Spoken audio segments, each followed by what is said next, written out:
말이 곧 기록되었으면, 책에 씌워졌으면, 철필과 납으로 영원히 돌에 새겨졌으면 좋겠노라. 내가 알기에는 나의 대속자가 살아계시니 마침내 그가 땅 위에 서실 것이라.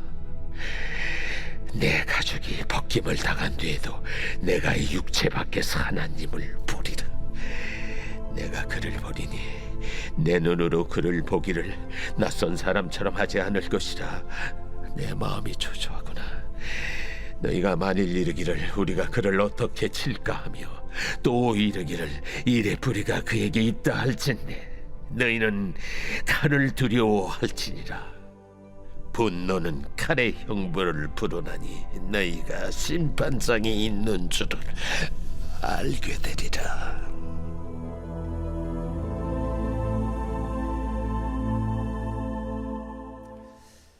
할렐루야. 대서도 지나고 시원한 가을에 대한 새 희망을 갖게 만드는 8월 첫 번째 주일입니다.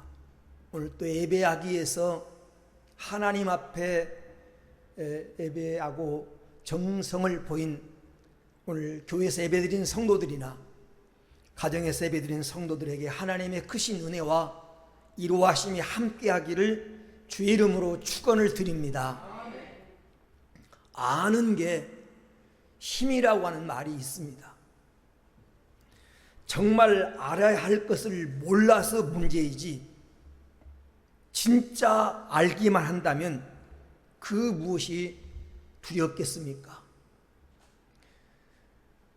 열왕기하 6장 15절 16절에 보면 도단성을 포위하고 있던 적군을 본 엘리사의 사화는 두려움에 떨었지만 하나님이 지켜주심을 알고 있었던 엘리사는 두려워하지 않고 오히려 두려워하는 사환에게 말하기를 우리를 지켜주는 자가 더 많으니 두려워하지 말라고 이루하는 말씀을 우리가 성경 속에서 보게 됩니다. 똑같은 환경인데 알고 있으니까 평안합니다. 알고 있으니까 두려워할 필요가 없습니다. 그렇습니다. 똑같은 길을 가더라도 알고 가는 길과 모르고 가는 길은 분명히 같지 않습니다. 알고 가는 길에는 기쁨과 즐거움이 있지만 모르고 가는 길에는 불안하고 초조한 것입니다. 사도행전 7장 59절 말씀에 보면 스데반 집사는 잠시 후에 들어가게 될 천국을 알고 있었기에 자기에게 돌을 던지는 자들을 저주하지 않고 오히려 저들의 죄를 용서해 주시라며 중보 기도를 하고 간 것을 우리가 알 수 있습니다. 교회를 다녀도 그저 막연하게 다니지 아니하고 내가 믿는 하나님이 어떤 분인가를 확실히 알고 믿음의 결과가 무엇인가를 바로 알고 다니면 마음에 평안과 즐거움이 있고 신앙생활을 우리는 보람을 느끼고 기쁘게 할 수가 있습니다. 아는 것이 중요합니다. 이런 확실한 믿음을 가진 사람을 히브리서 10장 38절의 말씀을 빌리면 세상이 감당치 못하는 사람이 됩니다. 알 것을 바로 알고 하나님을 바로 알고 믿음의 결과가 무엇인가를 바로 알고 신앙생활하면 세상에 감당할 수 없는 사람이 되는 것입니다. 오늘 본문은 욥이 고난 가운데서 했던 욥의 신앙 고백입니다. 욥으로 하여금 그 모진 고난을 이기게 만들었던 그 원동력을 우리가 본문 속에서 찾아볼 수 있습니다. 오늘 본문 욥기서 19장 23절 24절에 보면 나의 말이 기록되고 나의 말이 책에 쓰여졌으면 좋겠다. 그것도 철필과 납수로 돌에 새겨져서 영영이 세월이 흘러도 지워지지 않게 새겨졌으면 좋겠다. 욥이 책에 기록하여 영영이 남기고 싶은 것, 욥이 알고 있었던 것이 무엇입니까? 후세까지 꼭 전하고 싶었던 것, 내가 말한 이 내용이 꼭 책에 기록돼서 영영이 지워지지 않고 후세까지 전해졌으면 좋겠다라고 욥이 말하고 있는 이 욥의 고백이 무엇입니까? 이 시간 내가 알기에는 이런 제목으로 하나님 음성을 들으면서 욥이 알았던 것을 우리도 알고 욥의 고백이 오늘 우리의 신앙 고백이 되어지기를 주의 이름으로 축원을 드립니다. 첫째로 그러면 욥이 알았던 것이 무엇입니까? 욥은 하나님이 살아계시다는 것을 알고 있었습니다. 하나님의 살아계심을 알고 있었습니다. 25절에 내가 알기에는 나의 대속자가 살아계시니, 이 말은 하나님이 살아계심을 알고 있었다고 하는 고백입니다. 이 세상에는 하나님이 살아계시다고 하는 증거가 수없이 있습니다. 하나님은 여러 가지 방법으로 자신이 살아계심을 증거하고 있는데, 그 중에 첫째가 하나님은 하나님 만드신 만물을 통해서 하나님의 살아계심을 나타내고 있습니다. 깨달은 마음으로 만물을 보면 하나님은 살아계시다라고 하는 것을 느끼게 된다고 하는 사실입니다. 로마서 1장 20절에 창세로부터 그의 보이지 아니한 것들, 곧 그의 영원한 능력과 신성이 그가 만드신 만물에 분명히 보여 알려졌나니 그러므로 그들이 핑계하지 못하리라. 하나님이 만드신 만물 속에 영원하신 하나님의 능력, 하나님의 신성, 하나님의 속성이 분명히 나타나 있다는 것입니다. 히브리서 3장 4절에 집마다 지으리가 있으니 만물을 지으신 이는 하나님이시라. 만물을 보면 그 만물을 지으신 분이 있다는 것을 알게 된다는 것입니다. 이사야 44장 24절에도 내 구속자이시오 못해서 너를 지은 나 여호와가 이같이 말하노라. 나는 만물을 지은 여호와라. 홀로 하늘을 폈으며 나와 함께한 자 없이 내가 땅을 펼쳤고 라고 말합니다. 이 말은 자연 만물은 하나님의 작품이라는 것입니다. 그러므로 자연 만물을 바로 알면 하나님을 알게 된다는 것입니다. 우리는 미국에 안 가봤어도 미국이 있다고 하는 것을 알고 있습니다. 그 아무도 미국이 없다고 말하지 않습니다. 왜냐하면 알 수 있는, 미국을 알 수 있고 미국이 있다는 것을 믿을 수 있는 방법이 수없이 많기 때문에 가보지 않아도 있다는 사실을 우리는 믿습니다. 여러분, 지구를 보세요. 누가 붙들지 않아도 우주 공간에 떠 있습니다. 그것도 그냥 떠 있는 것이 아니라 하루 24시간 스스로 돌면서 자전을 하면서, 그리고 1년에 태양을 중심으로 한 바퀴씩 돌면서 공전을 하면서 돌고 있습니다. 똑같은 속도로 1년, 2년, 100년이 가도 변하지 않는 똑같은 속도로 돌고 있습니다. 그것도 23.5도 기울여져서 돌고 있습니다. 한 치의 오자도 없이 매년 똑같이 돌고 있다고 하는 사실이 여러분 놀랍지 않습니까? 이것을 보면서 무신론자였던 스티븐 호킨 박사도 이렇게 말했습니다. 지구에 존재하는 법칙들을 보면 지구의 생명체가 살도록 마치 누군가가 정밀하게 조합해 놓은 것 같다라는 표현을 썼습니다.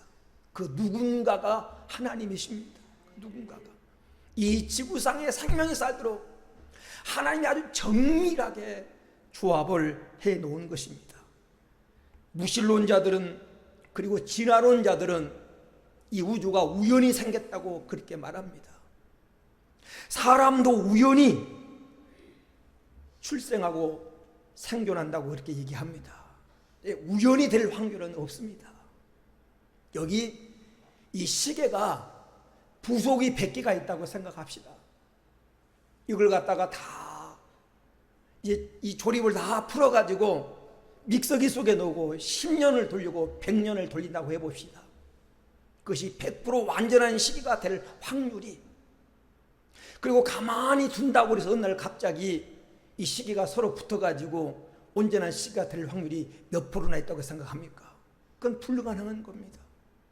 작은 시계 하나도 우연히 될 수 없는데 한치의 오차도 없이 정밀하게 움직이는 이 우주가 어떤 전능자의 설계 없이는 불가능한 겁니다. 그 전능자가 하나님이십니다.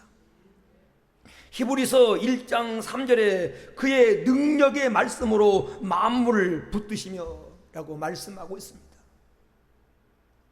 미국의 한 과학자가 리더스 다이제스트에 세상에 우연히 될 수 없는 10가지 그 사실이라고 하는 얘기를 통해서 몇 가지를 이렇게 말합니다. 이 세상에 절대 우연히 될 수 없는 몇 가지 사실이 있다. 그 첫 번째가 지구가 돌아가는 속도가 시간당 1600km로 총알보다 8배나 빠른 속도로 돌아가는데 이건 우연히 될 수 없다는 겁니다. 여러분이 느끼지 못하고 있지만 이 지구가 돌아가는데 총알보다 이 8배나 빠른 1600km 속도로 돌아간다는 겁니다. 이 지구가 만약 속도를 늦춰가지고 160km 속도로 돌아간다면 사람은 다 타 죽고 밤에는 얼어 죽고 만다는 것입니다. 그리고 지구가 23.5도 기울어져서 돌아가기 때문에 이 지구에 사계절이 나타나는데, 만약 지구가 일정하게 기울지 않고 똑같이 수평으로 돌아간다면 여러분 어떤 일이 벌어지냐면 하루에 2번씩 이 지구가 물속에 담기게 되고, 그리고 저 남반부와 북반부는 다 얼어가지고 나중에는 장구처럼 돼가지고 가운데가 지구가 깨지고 만다는 겁니다. 23.5도 기울어져 돌아가기 때문에 지구가 아무런 이상 없이 지금까지 똑같은 형태를 유지하며 존재한다는 것입니다. 그런가 하면 여러분, 지구의 두께가 지금보다 약 3m만 두꺼웠어도 산소가 있을 수 없다는 겁니다. 그런데 가장 정확한 크기로 이 지구상에 산소가 존재하도록 그렇게 만들어 놓은 것이 하나님의 설계 없이는 불가능하다. 그러니까 우연히 될 수 없는 일이라는 거죠. 어떤 정밀한 분이 정확한 계산을 해서 만들었다는 거죠. 여러분, 대기권이 지금보다 약 조그만 두께가 얇아도 하늘에서 떨어지는 별똥별을 막을 수가 없어. 다 그 대기권 때문에 타서 없어지는데, 그게 다 지구로 쏟아지게 되면 벌써 지구는 불바다가 됐다는 겁니다. 근데 정확한 두께로 이 지구를 보호하기 위해서 이 대기권을 형성해서 저 우주에 떨어지는 수많은 별똥별을 다 막아주고 있다는 거예요. 이런 것들이 다 우연히 될 수 없는 일이라는 거죠. 바다가 장어에서 알을 낳고 죽으면 새끼들이 다시 강이나 호수로 올라오는데, 절대 그 누가 가르치지 않아도 한 번도 가보지 않은데 절대 착오가 없다는 겁니다. 자기 난 그 바다로, 그 강으로, 그 호수로 분명하게 올라간다는 거죠. 그래서 저 유럽에 있는 장어가 아메리카, 미국에서 잡히지 않고 미국 장어가 결코 아프리카에 잡히지 않는다는 경계를 분명히 정해놨다는 거죠. 하나님만이 하실 수 있는 일인 것입니다. 여러분, 자연 만물을 조금만 깊이 생각해봐도, 내가 살고 있는 이 우주를 조금만 깊이 생각해봐도 하나님의 설계 없이는 불가능하다는 것을 알게 된다는 거예요. 그래서 성경은 이 만물 속에 하나님의 신성, 하나님의 형상이 분명히 그 속에 나타나 있다는 겁니다. 그런가 하면 두 번째는 우리는 하나님은 인간의 양심 속에 하나님을 느낄 수 있는 기능을 만드셨다고 성경은 말합니다. 우리 사람의 양심 속에 하나님을 느낄 수 있는 기능을 하나님이 만들어 놓으셨어요. 여러분, 그러므로 선한 양심이라면 창조주 하나님이 존재한다는 것을 어렴풋이 알 수 있다는 것입니다. 성경 로마서 2장 15절에 양심은 우리 마음에 새긴 하나님의 율법이라고 그랬습니다. 마음에 기록된 하나님의 말씀, 하나님의 율법이 양심이라는 것입니다. 마태복음 6장 22절에 보면 양심은 마음의 눈입니다. 양심은 하나님을 볼 수 있는 마음의 눈입니다. 그래서 베드로전서 3장 21절 말씀에 선한 양심이 하나님을 향하여 찾아간다고 했습니다. 여러분, 양심이 화이 맞지 않고 양심이 고장나지 않은 선한 양심을 갖고 있다면 그 마음속에 하나님이 계시다고 하는 걸 느끼게 되고 그 선한 양심이 하나님을 찾아간다는 것입니다. 그런가 하면 성경이 하나님이 살아계심을 증명하고 있습니다. 창세기 1장 1절 하나님이 태초에 천지를 창조하시니라. 창세기 1장 1절 말씀부터 요한계시록 22장 마지막 절에 내가 속히 오리라고 하는 말씀까지 전부가 모든 성경이 하나님의 살아계심을 증명하고 있습니다. 욥은 하나님이 살아계시다고 하는 걸 분명히 알고 살았기 때문에 그 어떤 고난도 이길 수가 있었습니다. 여러분, 하나님이 살아계시다고 하는 사실을 알면 확신한 사람은 어떻게 되느냐? 환난 중에서도 낙심하거나 불평하지 않고 때를 기다리며 여러분 어려움을 참게 되는 것입니다. 욥이 모진 시련과 고통을 견디고 입에 담지 못한 그 모진 말을 들어가면서 참고 견딘 것은 나를 구속하신 구속자, 그 나를 대속하실 그분이 살아계신다고 하는 이 사실을 믿고 살았기 때문에 그 고난을 이길 수가 있었던 것입니다. 그래요, 지금도 우리가 신앙생활하면서 하나님은 살아계시다, 하나님은 살아계셔서 모든 걸 보고 계시다고 하는 사실을 우리가 분명히 확신할 수만 있다면 어떤 고난도 이길 수가 있습니다. 그리고 여러분, 하나님의 살아계심을 확신한 사람은 성공했을 때 교만하거나 무례히 행치 아니하고 겸손하게 하나님의 영광을 드러냅니다. 하나님의 살아계심을 확신한 사람은 성공했을 때 교만하지 않아요. 무례히 행치 않습니다. 영국의 이 심퍼슨이라고 하는 영국 에덴바라 대학교의 의학대학의 그 교수였던 이 심퍼슨이라는 사람이 계십니다. 이분이 사람이 수술할 때 통증을 느끼지 못하게 마취약을 개발한 사람이에요. 이 마취약을 개발했을 때 기자가 찾아와서 이렇게 물었습니다. 이 마취약에 또 다른 발견한 것이 있습니까? 그렇게 물었을 때 예, 또 한 가지 발견한 사실이 있습니다. 그것이 무엇입니까? 나는 하나님 앞에 죄인이라고 하는 사실을 발견했습니다. 여러분, 하나님의 살아계심을 깨달으면 하나님 앞에 내가 죄인이고 내가 부족한 사람이라는 사실을 알게 된다는 것입니다. 그래서 결코 교만하지 않고 행동에 조심하면서 살아갑니다.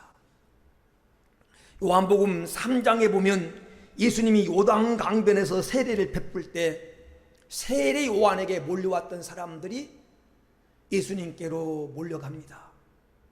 그때 세례 요한의 제자들이 분노하면서 자기 선생님에게 선생님이 소개하던 그 사람들에게 사람들이 탁합니다. 그때 세례 요한이 이렇게 말합니다. 나는 그분의 신발끈을 매기도 합당치 못한 사람이다. 그는 흥해야 되겠고 나는 새하야 되리라. 나는 그분을 증거하러 왔노라. 그러면서 예수님이 잘된 모습을 보면서 세례 요한은 기뻐했습니다. 여러분, 이처럼 하나님의 살아계심을 확신한다면 세상 것 때문에 이렇게 요동하지 않고 어떤 상황에서도 기뻐할 수 있고 감사하며 살아갈 수가 있습니다. 우리가 오늘 하나님이 살아계시다고 하는 이 신앙을 확실히 가지면 이 신앙 우리에게 기쁨을 줍니다. 기쁨을 줘요. 어떤 상황에서도 이루와 힘이 되는 것입니다. 오늘 나의 대속자는 살아계시니 이 욥의 고백이 오늘 저와 여러분의 고백이 되어지기를 주의 이름으로 축원을 드립니다. 두 번째로 욥이 오늘 본문 속에 알았던 것이 무엇입니까? 하나님의 심판이 있음을 알고 있었습니다. 하나님의 심판이 있음을. 29절에 보면 29절을 하반절에 너희가 재판장이 있는 줄을 알게 되리라. 재판장이 있는 줄을 알게 되리라. 다시 말하면 재판장이 있고 심판이 있다는 것입니다. 전도서 11장 9절에 청년들이여 내 어린 때를 즐거워하며 내 청년의 날들을 마음에 기뻐하며 마음에 원하는 길과 내 눈이 보이는 대로 행하라. 그러나 하나님이 이 모든 일로 말미암아 너를 심판하실 줄을 알라. 인생을 지혜롭게 살았던 솔로몬은 청년들에 고면하면서 너 인생을 즐겁게 살아라. 그러나 분명히 알고 살아라. 하나님의 심판이 있는 줄을 알고 살아라. 전도서 12장 14절 말씀에 하나님은 모든 행위와 모든 은밀한 일을 선악간에 심판하시리라. 심판장이 있고 심판이 있다고 하는 사실을 욥은 알고 살았습니다. 우리가 인생을 살면서 하나님이 심판장이시고 반드시 하나님의 심판이 있다는 사실을 알고 살면 어떻게 됩니까? 첫째는 모든 일에 초연합니다. 초연합니다. 일이 일비하지 않습니다. 현상만 보고 낙심하지 않습니다. 멀리 내다보고 살 수가 있습니다. 지금은 세상에 살고 있는 사람이 다 똑같아 보이고 때로는 악인이 더 잘되는 것처럼 보이고 지금은 교회에 다니는 사람들이 다 똑같이 천국에 들어갈 것처럼 보이지만 그날이 오면 한 줄기에서 자란 식물이 알곡과 쭉정이로 나눠지고 한 우리의 양과 염소가 같이 자라지만 양과 염소가 나눠지는 일이 있는 것처럼 반드시 심판이 있다는 것입니다. 행한 대로 갚아주실 그날이 있습니다. 성경은 하나님은 만홀히 여기지 아니하시나니 반드시 심는 대로 거두게 하신 그날이 있다는 것입니다. 그렇기 때문에 성도는 이 사실을 알고 살면 세상 것 때문에 쉽게 요동하거나 흔들리지 않습니다. 그리고 여러분, 이 사실을 알게 되면 하나님의 심판이 있다고 하는 사실을 알게 되면 현재 수고가 헛되지 않은 줄을 알고 주의 일에 더욱 힘쓰는 자가 됩니다. 고린도전서 15장 57절 58절에 우리 주 예수 그리스도로 말미암아 우리에게 승리를 주시는 하나님께 감사하노니 그러므로 내 사랑하는 형제들아 견실하며 흔들리지 말고 항상 주의 일에 더욱 힘쓰는 자가 되라. 이는 너희 수고가 주 안에서 헛되지 않은 줄을 알느니라. 여러분, 하나님의 심판이 있는 줄을 알면 내가 주 안에서 수고한 수고가 헛되지 않냐고 반드시 그날 갚아주리라고 하는 사실을 알게 되면 우리는 낙심지 않고 더욱 헌신하게 됩니다. 대충 신앙생활한 사람과 하나님 말씀을 지키면서 믿음으로 진실하게 사는 사람은 결코 같지 않습니다. 예수님이 누가복음 14장 13절 14절에 이렇게 말합니다. 잔치를 베풀거든 차라리 가난한 자들과 몸 불편한 자들과 저는 자들과 맹인들을 청하라. 그리하면 그들이 갚을 것이 없으므로 내게 복이 되리니 이는 의인들이 부활 시에 내가 갚음을 받겠음이라 하시니라. 네가 선을 베푼 것 때문에 네가 남에게 선을 베풀었는데 좋은 일 했는데 네가 보상받지 못한다고 낙심하지 말아라. 하나님 심판이 있다. 하나님 보고 계신다. 그것이 너에게 반드시 복이 된다. 내가 부활의 날에 반드시 갚음이 되리라고 주님은 우리에게 약속하셨습니다. 사랑하는 여러분, 농부가 가을의 열매를 생각하며 모든 어려움과 고난을 참고 땀을 흘리고 견디는 것처럼 좁은 길을 가는 성도들은 남이 몰라줘도 주님의 날, 심판의 날, 그리고 그에 대한 결과가 있다고 하는 사실을 생각한다면 모든 역경도 참고 견딜 수 있고, 남이 알아주지 못해도 내가 믿음으로 바로 살 수 있습니다. 욥처럼 하나님의 심판이 있음을 알고 신앙생활하는 복된 성도가 되어지기를 주의 이름으로 축원합니다. 끝으로 욥이 알고 있었던 것이 무엇입니까? 욥은 영생이 있음을 알고 있었습니다. 영생이 있음을. 오늘 본문 26절에 내 가족이 벗김을 당한 뒤에도 내가 육체 밖에서 하나님을 버리라. 여러분, 육을 입고 사는 것이 전부가 아니라고 하는 말입니다. 내가 가죽을 벗긴 당한 후, 세번역에서는 내 살갗이 다 썩은 이후 내가 육체 밖에서 하나님을 보리라고 하는 그런 고백입니다. 죽음은 끝이 아니라고 하는 말입니다. 예수님도 마태복음 10장 28절 말씀에 몸은 죽여도 영혼은 어떻게 하지 못하는 자들을 두려워하지 말고 몸과 영혼을 동시에 지옥에 멸하는 자를 두려워하라고 했습니다.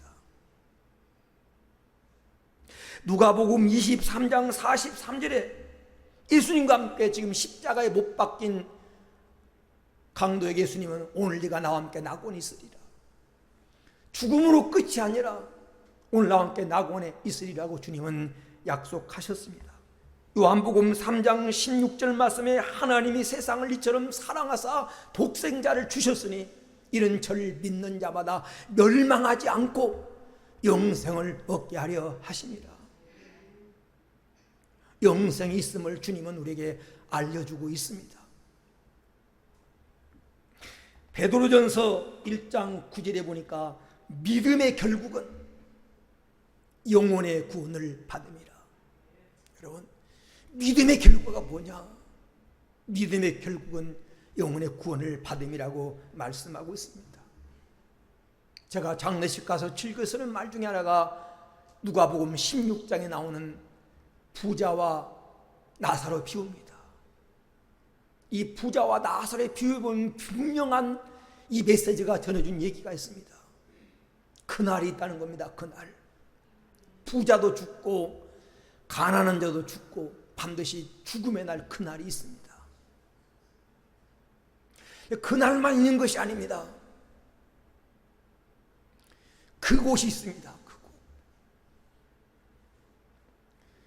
영원히 부자가 고통을 당했던 음부가 있고 아브라함 품에 안겨서 즐거움을 느꼈던 영원한 행복의 장소가 있습니다. 그곳이 있습니다. 성경은 천국과 지옥이 있음을 우리에게 말씀하고 있습니다. 그곳이 있어요. 그것이 있습니다. 심판이 있습니다. 심판. 예, 너는 살았을 때 좋은 것을 다 누렸기 때문에 네가 이곳에서 고통을 당하느니라.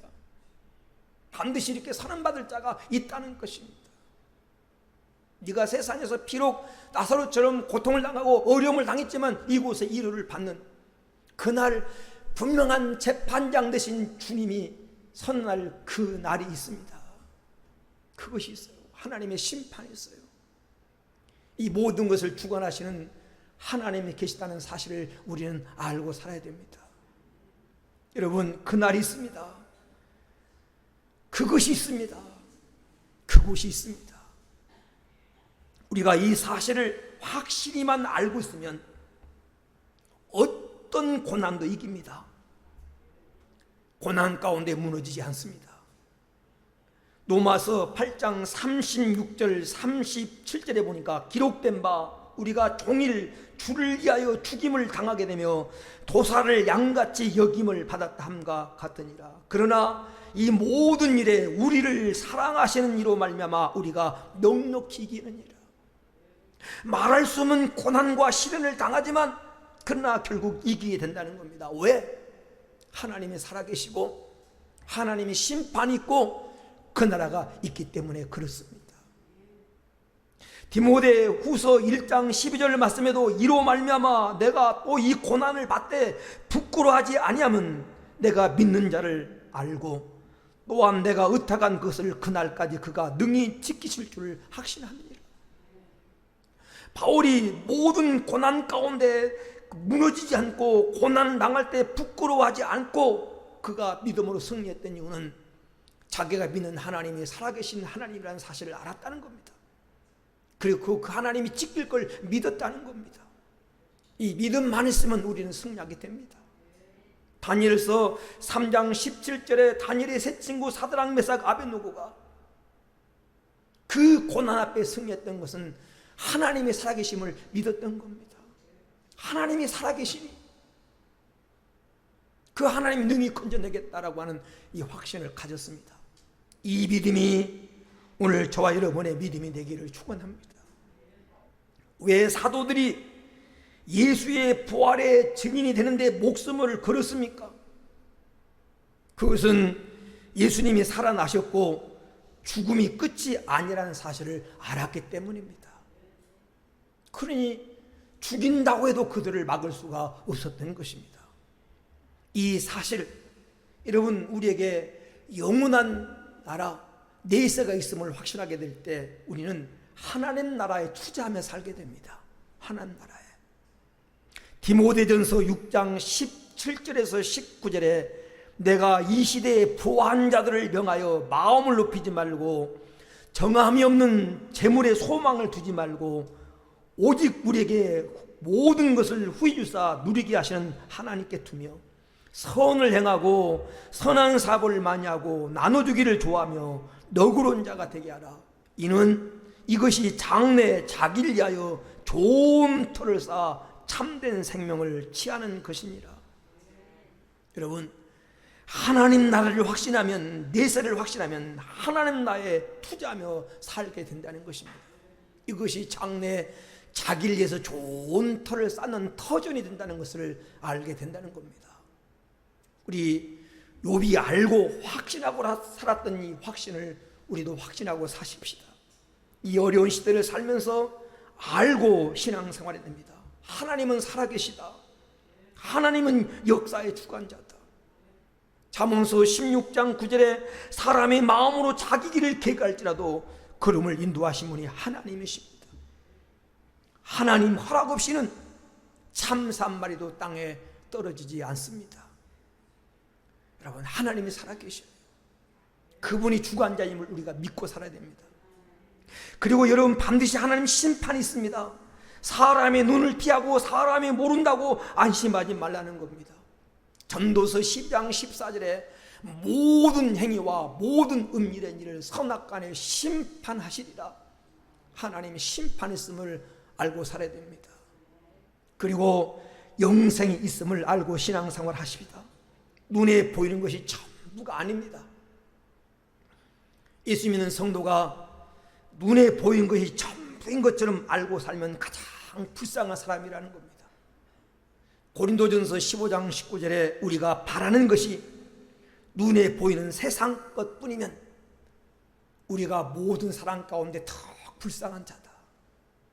예수 믿으면서 바라는 것이 천국에 대한 확신이 없이 세상 것이 전부인 것처럼 알고 살면 가장 불쌍한 사람이라는 겁니다.